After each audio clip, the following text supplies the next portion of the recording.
अस्सलाम वालेकुम। जब भी रमज़ान का नाम आता है ना, तो सबसे पहले ज़हन में क्या आता है? भूख, प्यास, यही ना? लेकिन क्या ये महीना सिर्फ इसी का नाम है? हकीकत ये है कि इसमें बेशुमार रूहानी, अखलाकी और माशरती ख़ज़ाने छुपे हुए हैं। तो आइए इस तज्ज़िये में इन गहरे फ़वाइद को मिलकर समझते हैं।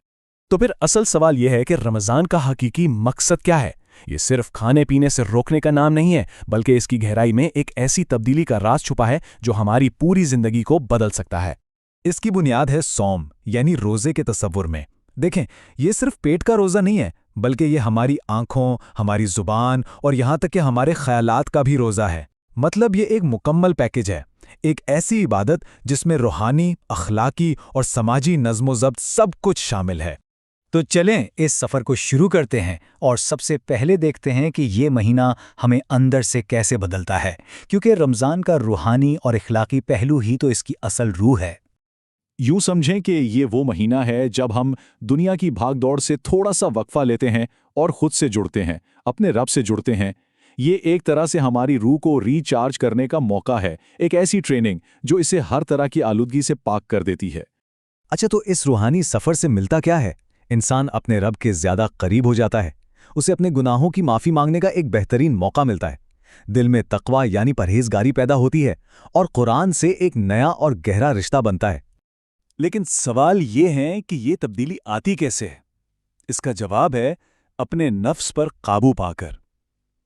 जब हम भूख प्यास बर्दाश्त करते हैं ना, तो हम सब्र सीखते हैं। जब गुस्से और बुरी बातों से खुद को रोकते हैं तो हमें तहम्मुल आता है।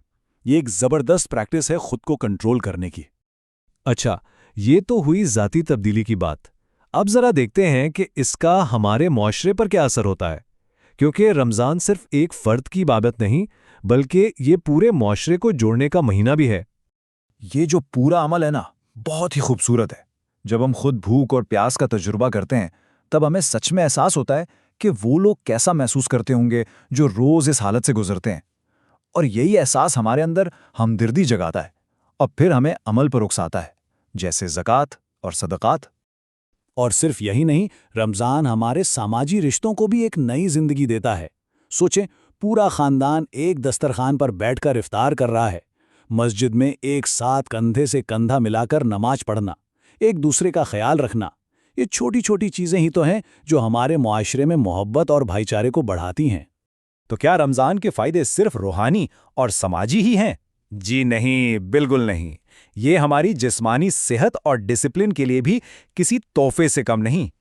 अब तो मेडिकल साइंस भी ये मानती है कि रोज़ा हमारे जिस्म के लिए एक रीसेट बटन की तरह काम करता है।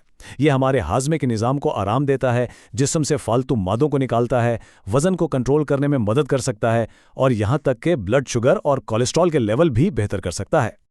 और नज़्म-ओ-ज़ब्त की बात करें तो रमज़ान से बेहतर ट्रेनिंग कैंप कोई नहीं। सुबह वक्त पर सहरी के लिए उठना, शाम को वक्त पर इफ्तार करना और दिन भर बाकायदगी से नमाज़ें पढ़ना, ये सब हमें वक्त की कदर सिखाता है जो ज़िंदगी में हर जगह काम आती है। चलें जी, अब हम बात करते हैं रमज़ान के इस पहलू की जो शायद सबसे ज़्यादा ख़ास और खूबसूरत है, उसकी रूहानी बरकतों की।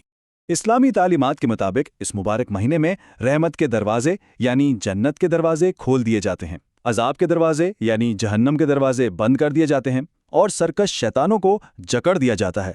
मतलब ये रहमत और बरकत का एक ऐसा मौका है जो कहीं और नहीं मिलता।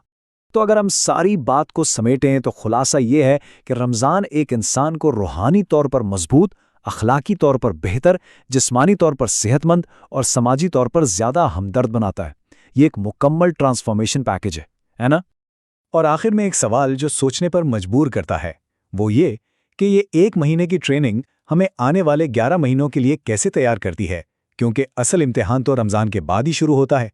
क्या हम इस तब्दीली को अपनी ज़िंदगी का मुस्तकिल हिस्सा बना